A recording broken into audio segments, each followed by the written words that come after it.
সুপ্রিয় দর্শক, আসসালামু আলাইকুম রহমতুল্লাহি ওয়া বারাকাতুহু।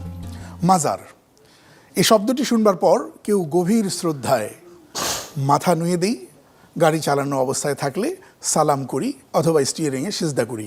আবার কেউ এতটা ভয়ে আটকে উঠি যেন না জানি কি অপরাধ হয়ে গেল। এই যে মাজারকে নিয়ে ইসলাম কি বলে আর আমাদের কি বার্তা দেয়, এই বিষয়গুলো আজকে আমরা শুনতে চাই আকিজ প্রেজেন্স নিবেদিত জীবন বিধান অনুষ্ঠানে। এই আয়োজনে আমাদের সাথে যুক্ত আছেন বিশিষ্ট আলেমে দ্বীন, বিশিষ্ট ইসলামিক স্কলার আব্দুল্লাহ বিন আব্দুর রাজ্জাক, যিনি সম্পাদক মাসিক আল ইতিসাম। স্বাগত আপনাকে। আসসালামু আলাইকুম। ওয়ালাইকুম আসসালাম ওয়া রাহমাতুল্লাহ।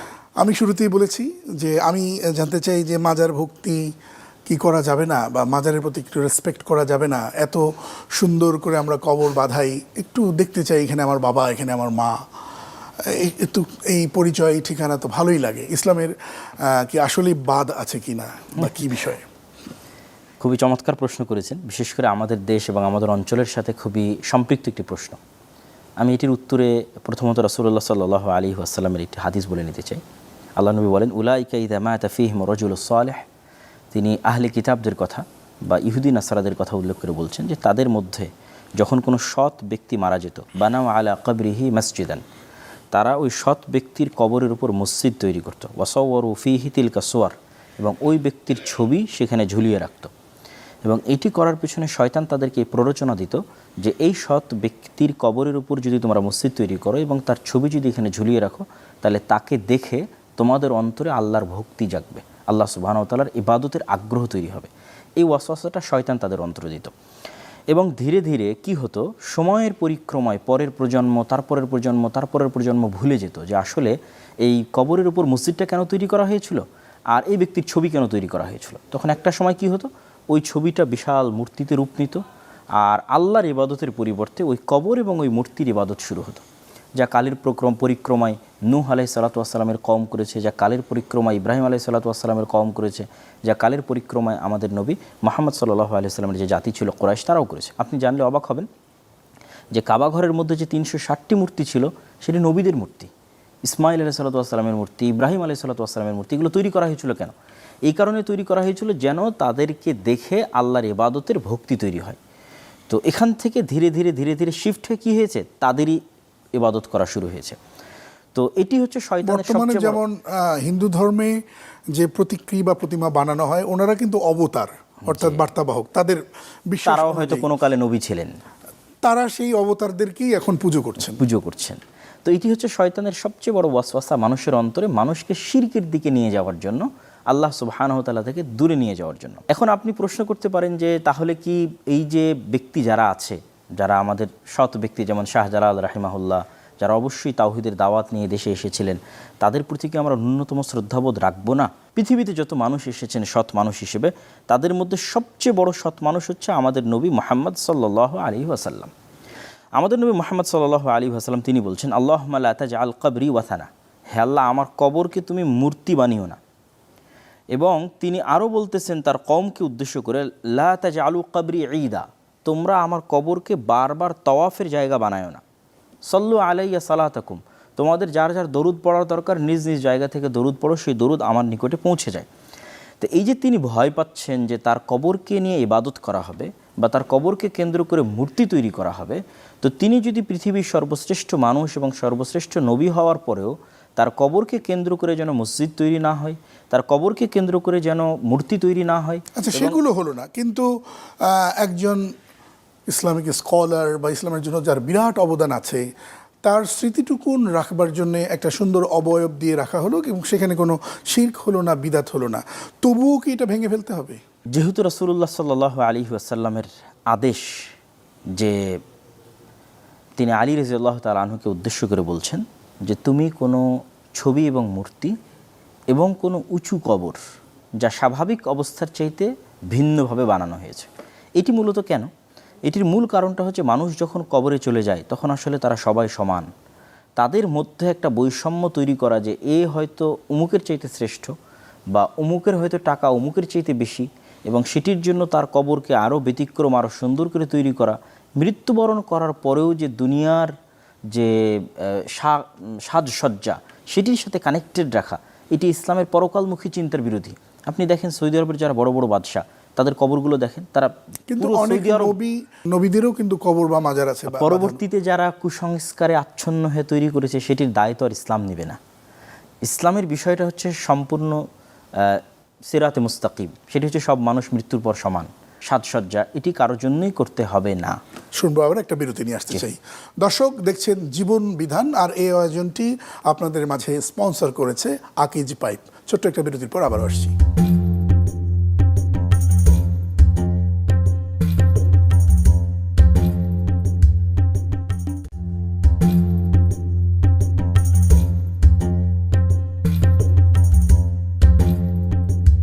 স্বাগত আরেকবার, সাথে থাকবার জন্য অসংখ্য ধন্যবাদ। দর্শক দেখছেন আকিজ পাইপস নিবেদিত জীবন বিধান। এই আয়োজনে আজ আমরা কথা বলছি মাজার ভক্তি, মাজার পূজা।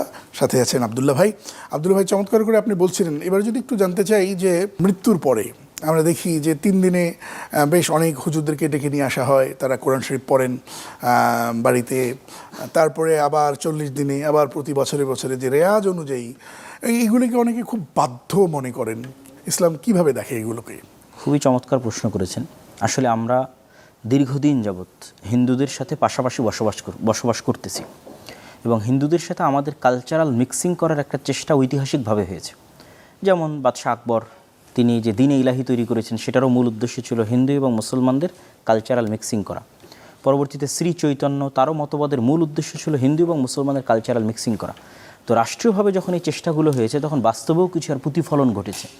আপনি বাস্তবের এই প্রতিফলনের 2টা জায়গা অবশ্যই উদাহরণ হিসেবে নিতে পারেন। একটা হচ্ছে বিবাহের অনুষ্ঠান, যে বিবাহের অনুষ্ঠানে কি পরিমাণ মুসলিমরা হিন্দুদের কালচার কপি করেছে। আর দ্বিতীয়ত হচ্ছে মৃত্যু এবং মৃত্যুর পরবর্তী কবরকে কেন্দ্র করে যে সম্মানের যে ব্যবস্থা, এটিতেও কি পরিমাণ মুসলমানেরা হিন্দুদের কালচারকে কপি করেছে। একটা উক্তি জওহরলাল নেহরুর বলা হয় যে, আমি মুসলমান এবং হিন্দুদের মধ্যে কোনো পার্থক্য দেখি না, জাস্ট পার্থক্য এতটুকু যে হিন্দুরা মাটির উপর রাখা মার পূজা করে, আর মুসলমানেরা মাটির নিচে শুয়ে থাকা বাবার পূজা করে। এতটুকুই পার্থক্য, আর বেশি আমি পার্থক্য দেখি না। ইসলামের যেটি বিষয় সেটি হচ্ছে, আমরা মূলত মানুষের কাছে আরেকটি বিষয় এখানে যুক্ত করিনি যে কেন এরকম তৈরি হয়েছে। মানুষ যারা খুব ভীত সন্ত্রস্ত থাকে, খুব পাপী থাকে, তাদেরকে জান্নাতে যাওয়ার রাস্তাটা ব্যবসায়িক টার্ম অনুযায়ী অনেক ইজি করার জন্য মূলত এই ধরনের থিওরিগুলো এসেছে, যেটার উদ্দেশ্য মূলত বিজনেস। যে একজন ব্যক্তি খুব পাপী, খুব তার মানে গিল্টি ফিল হচ্ছে, তার কোনো আশা নাই যে সে কীভাবে জান্নাতে যাবে, তাকে আমি শর্টকাট ওয়ে ধরিয়ে দিলাম যে ঠিক আছে তুমি এটা করো, এটার মাধ্যমে তুমি জান্নাতে চলে যাবে। কিন্তু আমি সন্তান হিসেবে আমার বাবা নেই, আমার ইচ্ছে হয় আমার মাঝে মাঝে কিছু এতিম খাওয়াতে, বাবার চেহলাম উপলক্ষে বা তার মৃত্যুবার্ষিকী উপলক্ষে। এই জায়গায়ও কি ইসলাম বাদ সাধে? সেটির বিষয়ে আমি আসতেছি। অবশ্যই মৃত ব্যক্তিকে সহযোগিতা করার ওয়ে আছে, কিন্তু তার আগে আমরা এই বিষয়টা ক্লিয়ার করে নিই। সেটি হচ্ছে, ইসলামের বেশিরভাগ ইবাদত ব্যক্তি যতক্ষণ জীবিত আছে ততক্ষণ তাকেই করতে হবে, তার পক্ষ থেকে আরেকজন করে দিবে এরকম শর্টকাট কোনো ওয়ে নাই।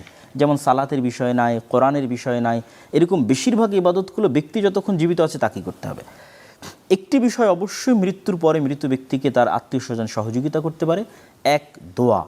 এই দরজাটা সকলের জন্য ওপেন, খোলা। আমরাও আমাদের অতীতে চলে যাওয়া আত্মীয় স্বজন, বাবা মা, এমনকি সকল মুসলিমের জন্য আমরা দোয়া করতে পারি। দ্বিতীয়ত, অর্থনৈতিক ইবাদত যেটা টাকার সাথে রিলেটেড, সেটি হচ্ছে তার নামে দান করা, তার নামে গরিব মিসকিন ইয়েতিমদের খাওয়ানো। তবে অবশ্যই সেটির ক্ষেত্রে নির্ধারিত কোনো দিন নাই, সেটির ক্ষেত্রে নির্ধারিত কোনো রসম এবং রেওয়াজ নাই, এবং অবশ্যই যেন সেটি অসহায় গরিব দুস্থদের খাওয়ানো হয়। আমাদের দেশে যে রেওয়াজগুলো হয়েছে, এই রেওয়াজগুলোতে কিন্তু সাদাকা পাওয়ার যোগ্য ব্যক্তি দেখা হয় না, বরং একটা অনুষ্ঠান আয়োজন করা হচ্ছে, সেখানে সবাই অংশগ্রহণ করছে। তাহলে সেটি তো আসলে নেকির কোনো কারণ হতে পারে না। নেকির কারণ তখনই হবে যখন আপনি ওই খাবারটা শুধুমাত্র ইয়েতিম এবং মিসকিনদেরকে দিচ্ছেন, এবং সাদাকার নিয়তে দিচ্ছেন, যারা সাদাকা পাওয়ার হকদার তাদেরকে দিচ্ছেন। অবশ্যই অর্থনৈতিক ইবাদত দিয়ে, দান করার মাধ্যমে, সাদাকার মাধ্যমে, সাদাকায়ে জারিয়ার মাধ্যমে আমরা আমাদের মৃত ব্যক্তি যারা অতীতে চলে গেছে, আমার বাবার জন্য, তাদের সহযোগিতা করতে পারি। আর সবচেয়ে বড় কথা হচ্ছে দোয়া। আল্লাহ সুবহানাহু ওয়া তাআলার নিকটে সকল মানুষ সমান, সুতরাং বান্দা হিসেবে একজন সন্তান আল্লাহর নিকটে সমান, সে সরাসরি তার পিতার জন্য আল্লাহর কাছে দোয়া করতে পারবে। এর জন্য এরকম কোনো সিস্টেম নাই যে হুজুরকে ডেকে নিয়ে এসে ভাড়া করে তার মাধ্যমে আমাকে আল্লাহর কাছে দোয়া করাতে হবে। এই চিন্তাটা আমাদের মাথা থেকে বের করে দিতে হবে। একজন মানুষ তার জীবদ্দশায় কোরআন সুন্নাহ মানলো না, নামাজ কালাম পড়লো না, ধর্মের ধার ধারলো না, ধর্মকে কোনো জীবনের প্রয়োজনের অংশই মনে করলো না, কিন্তু তার এখন মৃত্যুর পর বিসমিল্লাহি ওয়া আলা মিল্লাতি রাসূলিল্লাহ, সুরমা, আতর, যেগুলোর পাশেও কোনোদিন সে গেল না, কোনো সুন্নাহ মানলো না, তার ব্যাপারে আলেম ওলামা বা দায়িত্বশীল পর্যায়ের যারা অভিভাবক টাইপের যারা আলেম ওলামা রয়েছেন তাদের রোল কি হবে? আলেম যারা হবে তাদেরকে অবশ্যই জানাজার সালাতে অংশগ্রহণ করার ক্ষেত্রে ন্যূনতম সালাত আদায়কারী কিনা এই বিষয়টা অবশ্যই মার্ক করতে হবে। একজন আলেম সম্মানিত ব্যক্তি যদি সকলের জানাজায় অংশগ্রহণ করে তাহলে সমাজের মানুষদের মধ্যে সতর্কতা কমে যাবে। মানুষের মধ্যে এটি ফিল হবে যে টাকা থাকলেই তো বড় থেকে বড় আলেমকে উপস্থিত করা যায়। কিন্তু তখন আরেকটা প্রশ্ন উঠবে যে হুজুর এত অহংকারী, একটা লোক মরেই গেছে, সে আর কোনোদিন ফিরবে না, তার নামাজ পড়বার ক্ষেত্রেও হুজুরের এত অহংকার? এটি অহংকারের সাথে সম্পৃক্ত নয়, এটি হচ্ছে দ্বীনের শাআয়ের, আল্লাহ সুবহানাহু ওয়া তাআলার দ্বীনের যে চিহ্নগুলো আছে সেই চিহ্নগুলোর প্রতি মানুষের সম্মান।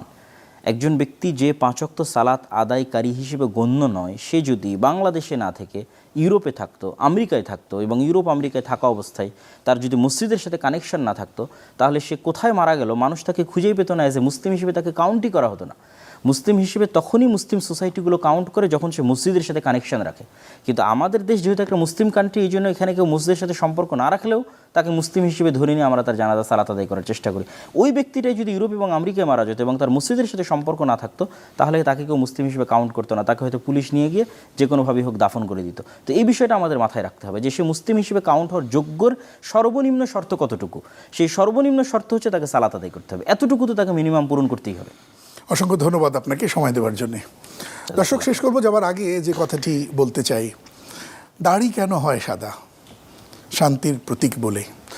সম্মুখ যুদ্ধে যখন আমরা লড়াইয়ে শান্তি চাই, লড়াই থামিয়ে দিতে চাই, তখন সাদা পতাকাই উত্তোলন করা হয়। হয়তো সে কারণেই আমাদের কাফনের কাপড় সাদা আর আমাদের চুল দাড়ি হয় সাদা। যাদের আমাদের চুল আর দাড়ি হয়ে গেছে সাদা, আমরা নিজেদেরকে বলি এবার থামি, নতুন করে ভাবি পরপার নিয়ে, নতুন করে ভাবি নতুন আগামীর জীবনকে নিয়ে। আল্লাহ তাআলা তৌফিক দান করুন, আমিন। দেখছিলেন আকিজ পাইবের সৌজন্যে জীবন বিধান। আজ পর্যন্তই। আসসালামু আলাইকুম রহমতুল্লাহ।